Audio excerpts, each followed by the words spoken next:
Good evening and welcome to the Fifth Supper Club. We've been covering the 7 deadly sins. In October, we did the sin of greed. Then we did the sin of gluttony in the month of November. For Thanksgiving. Yes, we did the sin of envy and jealousy for Christmas time. And the sin of sloth. In January. And it's Valentine's Day in the month of February. So we are doing the sin of lust. Finally getting to this one. Finally getting to this one. Not really. Yeah, like a heart attack. Yeah. Just trying to get through this without blushing. Laughing. Yes. Blushing. Okay.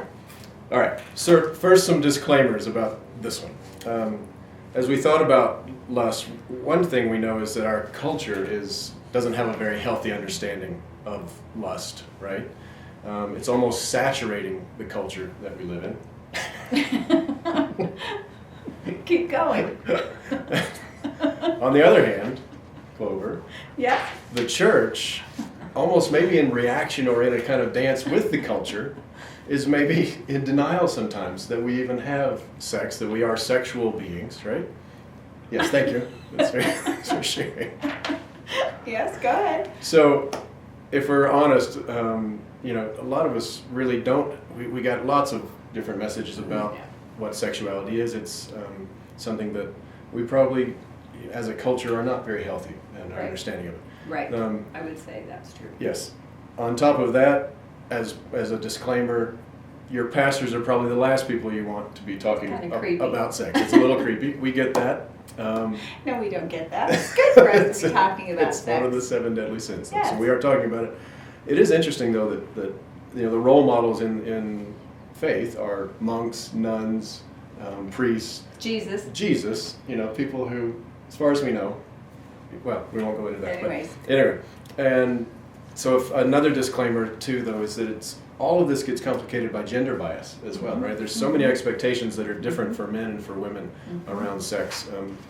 It's almost assumed that men enjoy sex, and lust is almost expected, right?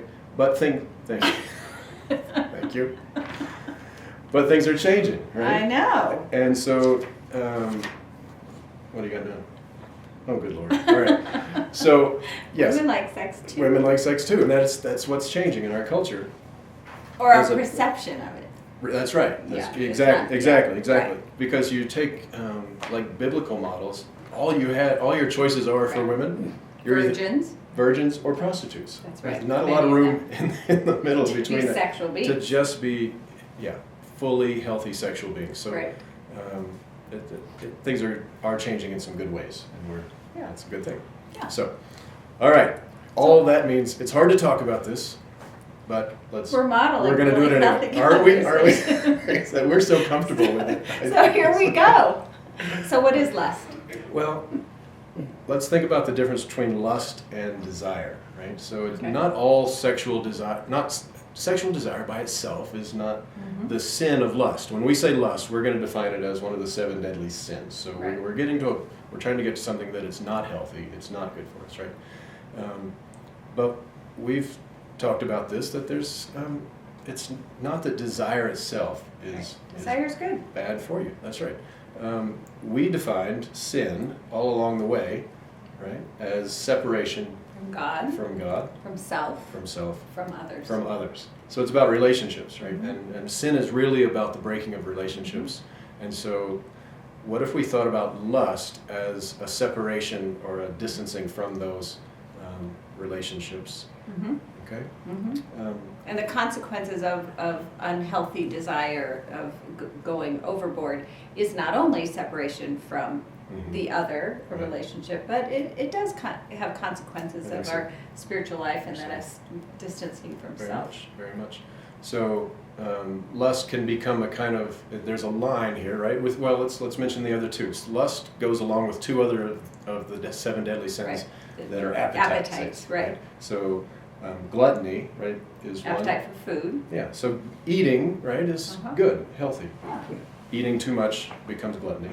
Which is a fine line. Yeah. And then the appetite for material possessions, and that greed. That's right. Is normal, but then too much. becomes greed. Yeah, Right. and the line is fuzzy on all It's three hard of to these figure appetites. this out. Right.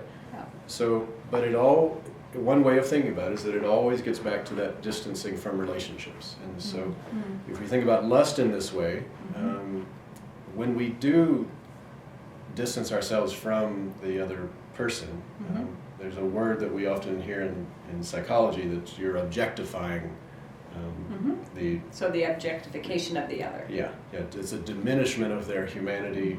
You make them two-dimensional instead of three-dimensional. They become an object. Right. So, Right. What about when desire takes on kind of a craving, or you cross a line and it becomes obsessive, or it takes on too much of your life, too much of your thought world, just too much of your energy spent on right. That's a craving. good signal that you've crossed over into something that's going to be harmful, right, for yourself, for your relationships. Keep going. You almost made it, right? I did. Keep right. going. So one of the ways of thinking about this too, that famous phrase from one of the Supreme Court justices was back in the 60s about pornography. They were trying to define it, and he said, look, I may not be able to define it, but I know it when I see it. Right? And I think something similar happens for us with lust. It's not so easy to figure out where desire has become now unhealthy or obsessive, but we know it when we see it. There's gut intuition. Exactly. You got to be honest with yourself about, is this taking over too much? I like that idea of taking over too much space in your head, in your life. Right. That's a piece of this for sure. Right. So, what are examples? What are examples of unhealthy desire or lust? We already mentioned pornography. Oh, thank you. Right. Yes, right. So pornography. There's also then like casual sex can be. So if you're just hooking up, right? There's a way in which you haven't honored the person. There's no relationship there. Right. So if we're defining sin as a lack of relationship, of real connection and intimacy. Yeah. So that feels like an example of a way that something's crossed over into lust. But even with a partner, right? Maybe someone, your spouse or partner, if there's too much of a emotional shutting down, if you're having sex but it's not a way of sharing each other in a full real connectional kind of way, then perhaps you're slipping over into that line of lust as well. It's tricky. That one's tricky. It is. Well, because sometimes it's sex that actually gets you back into intimacy too, right? I mean, it's not that.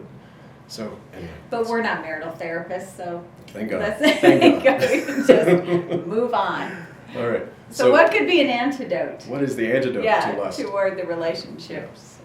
Well, if we're defining this as a distancing out of relationships, then if you're feeling yourself, if this is taking up too much space, then promoting healthy relationships in your life, reconnecting with the people in your life.